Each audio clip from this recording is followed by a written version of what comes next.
Mo kí gbogbo èèyàn tó ń gbọ́ mi níbikíbi tí ẹ bá wà. Èmi náà ni Dr. Ọlálékan Sàlámì Aláàfin Ìṣẹ̀ǹbáyé. Erin kọjá gbígbé, àjànàkú kọjá rúrù, àjànàkú kọjá mórí nǹkan fìrí. Bá a bá rìnrìn, ẹ jẹ́ ká sọ pa rìnrìn. Bí mọ̀nàmọ́ná bá ṣe bí ọká, kì í ṣọká. Bí sèbé bá ṣe bí èrè, kì í ṣe èrè. Má sẹ́ndì owó sẹ́nìkan kò sọ pé bóyá ó jọ mí àbí bí ṣe ń sọ̀rọ̀ lòun náà ṣe ń sọ̀rọ̀. Ẹni tó jọ mí kò lóhùn mí lẹ́nu, ẹni tó lóhùn mí lẹ́nu ìyẹn ò tiẹ̀ jọ mí rárá. Gbogbo ìwọ tí o mọ̀ mí tẹ́lẹ̀ tó jẹ́ pé o ṣẹ̀ṣẹ̀ ń wo fídíò yìí, mo kí yín, ẹ kú àmójúbà mi.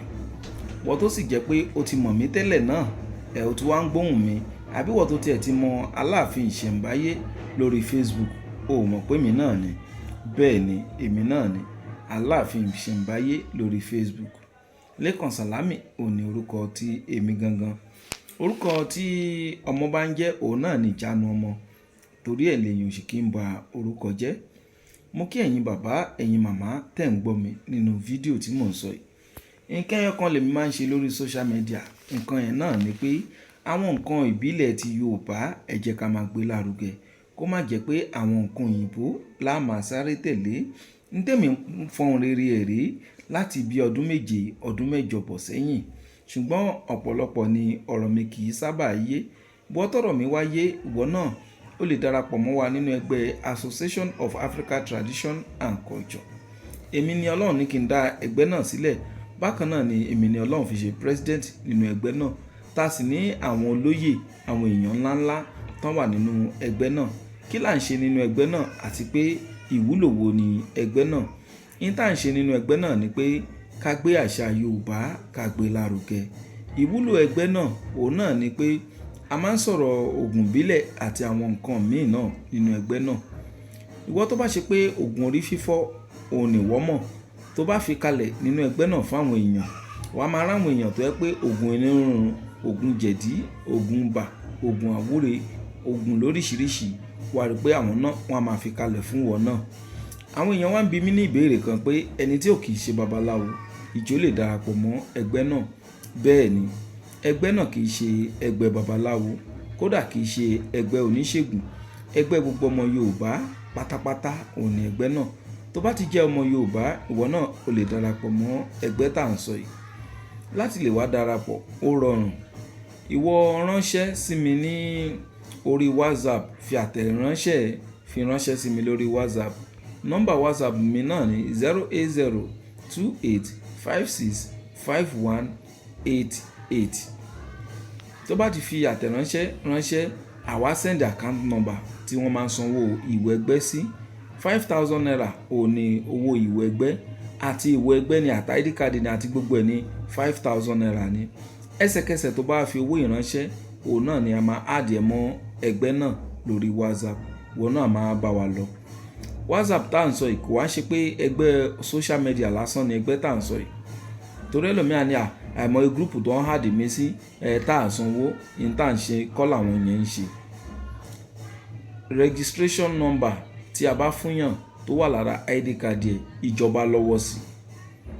Bàbá wa kan tiẹ̀ mẹ́sẹ̀gì mi pé àwọn lọ sí sẹ́mínà kan, wọ́n fún àwọn ní certificate ń bẹ̀. Wípé inú ẹgbẹ́ wa náà ṣàmá issue certificate fún àwọn èèyàn. Mo wá ṣe àlàyé fún bàbá náà pé oníkálukú máa ń wá ọ̀nà àti rówó ni.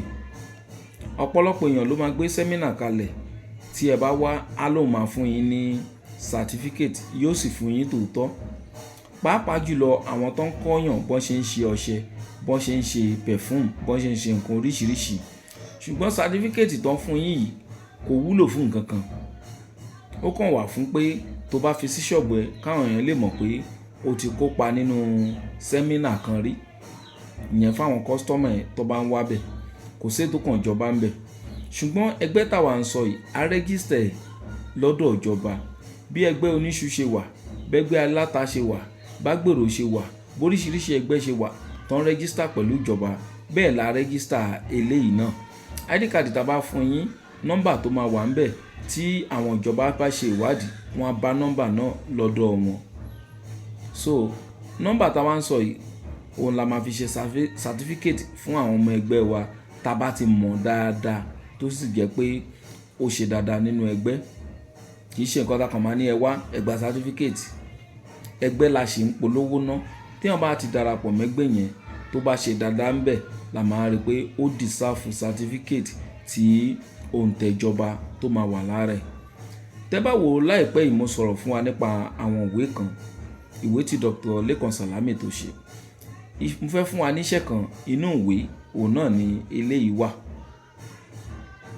Kì í wá ń ṣe pé kó wá fọkàn sí pé àwọn iṣẹ́ náà ti ń fún wa, àwa tá a rà wé àwa náà máa jàǹfààní. Ẹ dákun, ẹni tó ń polówó ìwé àtẹni tó fún wa níṣẹ́ náà ìwé, òun náà kì í ṣòpònú. Tá bá mú iṣẹ́ 5 nínú 500 tá fún yàn, ó rí pé iṣẹ́ tó mọ̀ tó wà nínú ìwé ó pọ̀ rẹ̀gẹ̀dẹ̀. Iṣẹ́ eléyìí Awọ́rò Jálàbí náà máa ń pè fún àǹfààní àwa tí a kì í ṣe mùsùlùmí àti àwa tá jẹ́ mùsùlùmí náà tá a mọ̀ ní tó ń jẹ́ Awọ́rò Jálàbí. Awọ́rò ìtajà òun náà ń pè ní Awọ́rò Jálàbí. Tá bá wo inú ilé àwọn àfáà kan, a rí pé wọ́n máa ń so bí àdó kan, wọ́n máa ń so mókè.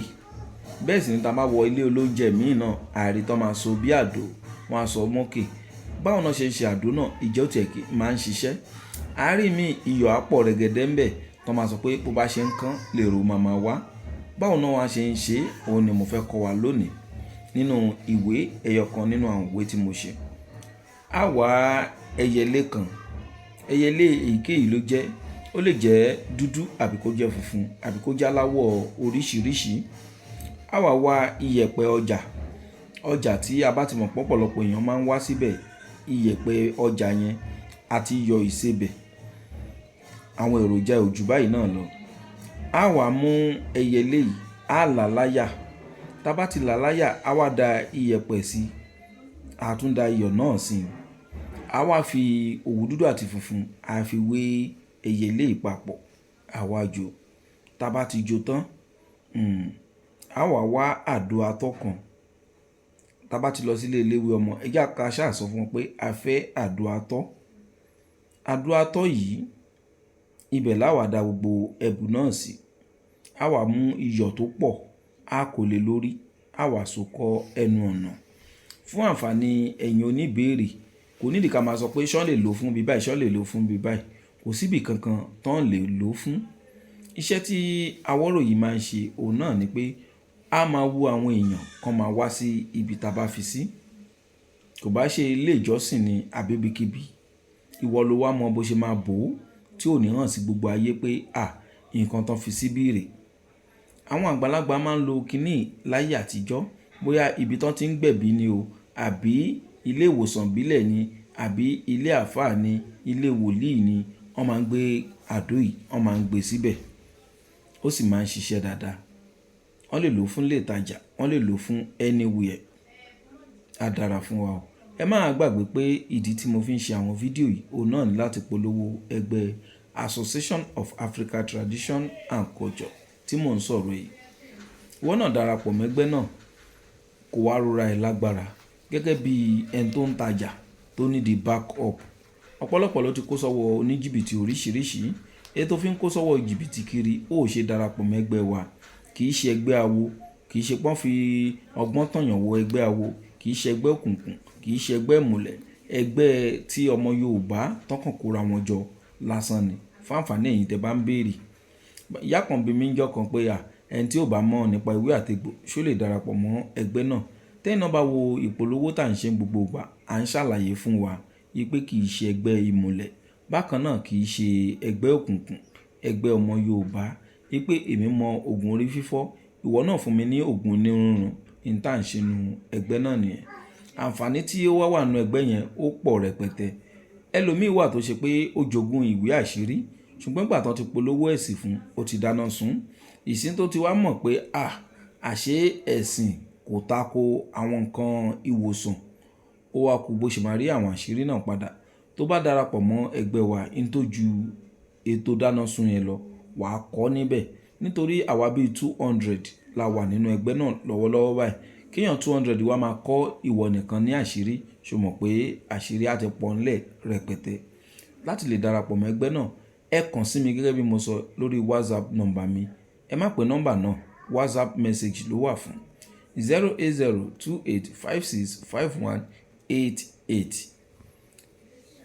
ìwọ wá ń béèrè pé ìlú tó wà ìjọ lè darapọ̀ mẹ́gbẹ́ náà. ẹgbẹ́ náà ò ní kankan ṣe pẹ̀lú ìlú tàwa, kò ní kankan ṣe pẹ̀lú iṣẹ́ wa. kì í ṣe ẹgbẹ́ tó máa disturb iṣẹ́ èèyàn, bẹ́ẹ̀ sì ni kì í ṣe ẹgbẹ́ tó máa sọ pé dandan ẹ máa bọ̀ ń bí báyìí o. Rárá, kì í ṣe bẹ́ẹ̀. a máa ń gbé program wa káàkiri káwọn mẹ́mbà wa kán lè ní àǹfààní láti kópa níbẹ̀. tó bá di August 30 ìlú Àgbárá là ń lọ lójú ọ̀nà Badagry. bàbá kan bi mí jọ́ kan pé àwọn ibi tẹ́ máa ń lọ káàkiri ṣé tí máa darapọ̀ mọ́ ẹgbẹ́ yín èmi náà lè máa tẹ̀lé yín káàkiri ni. nọ́mbà fẹ́ bẹ́ẹ̀ ni, kì í ṣe nọ́mbà túláàsì. ibi tí wọn náà ń gbé àtó wá síbẹ̀ bá ṣe máa ń lọ kiri nìyẹn. á dára fún wa.